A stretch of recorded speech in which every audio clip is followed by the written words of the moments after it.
भाई तुम बिक गए, भाई तुम पैसे खाते हो, भाई तुम सिर्फ ब्रांड्स के लिए काम करते हो। ये सब वो एलिगेशंस है जो सिर्फ मुझ पर ही नहीं लगते बल्कि इंस्टाग्राम के मैक्सिमम इन्फ्लुएंसर के साथ ऐसा होता है। मैं कुछ पॉइंट्स के साथ आपको ये सारी चीजें समझाता हूँ और लास्ट वाला जो पॉइंट रहेगा वो सबसे ज्यादा इंपॉर्टेंट रहेगा। पॉइंट नंबर 1, जो भी सही इन्फ्लुएंसर्स होते हैं वो जब भी किसी ब्रांड के साथ डील करते हैं ना तो इस बात को प्रायोरिटी पर रखते हैं कि अगर हमें फ्रेग्रेंस पसंद आई तभी हम आपके साथ डील करेंगे, और अगर हमें फ्रेग्रेंस पसंद नहीं आई या उसका रिजल्ट अच्छा नहीं रहा तो हम आपके साथ कोई भी डील नहीं करेंगे। इसी वजह से मैं खुद भी काफी ब्रांड्स को छोड़ चुका हूं और बाकी जो सही इन्फ्लुएंसर्स होते हैं वो भी ऐसा ही करते हैं। पॉइंट नंबर 2, फ्रेग्रेंस एक सब्जेक्टिव चीज होती है। जरूरी नहीं जो मुझे पसंद आ रही है वो आपको भी पसंद आए।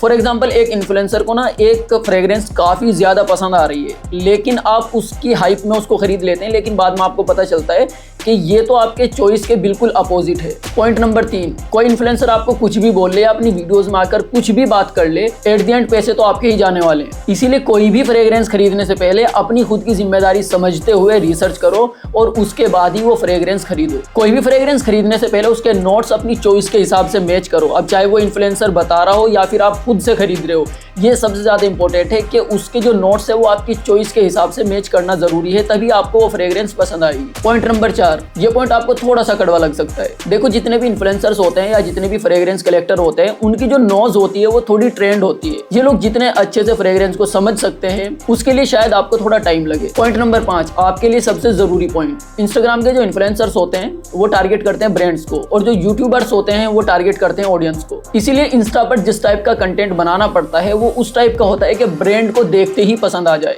और ब्रांड्स उस कंटेंट को अपने एड्स वगैरह के लिए यूज कर सके। अब अगर आपको किसी भी फ्रेग्रेंस का ऑथेंटिक रिव्यू चाहिए तो आप यूट्यूब पर जाइए, उस फ्रेग्रेंस का नाम सर्च कीजिए और उसका डिटेल्ड रिव्यू देखिए, क्योंकि यूट्यूब पर आपको पूरा डिटेल्ड रिव्यू मिलता है। हमारे यूट्यूब चैनल का लिंक भी आपको बायो में मिल जाएगा। देखो, एक इन्फ्लुएंसर मेहनत करता है तो उसको ये भी हक है कि वो सही तरीके से पैसे भी कमा सकता है। थोड़ी जिम्मेदारी तो आपकी भी बनती है। क्यों आंख बंद करके आप कोई भी प्रोडक्ट खरीद लेते हो? इंस्टा पर कोई भी प्रोडक्ट कितना भी ज्यादा हाइप हो जाए, हर दूसरा इन्फ्लुएंसर अगर किसी प्रोडक्ट की बात भी करने लगे तब भी आपको वो प्रोडक्ट बिना रिसर्च के नहीं खरीदना। सिर्फ मेरे या किसी भी इन्फ्लुएंसर के कहने से आपको कोई भी प्रोडक्ट नहीं खरीदना जब तक कि आप खुद से रिसर्च करके उसके नोट्स को अपनी चॉइस के अकॉर्डिंग मैच ना कर लो। इन सारे पॉइंट्स को लेकर अगर आपका कोई और ओपिनियन है या आप मेरी बात से एग्री करते हैं तो मुझे नीचे कमेंट्स करके जरूर बताइएगा।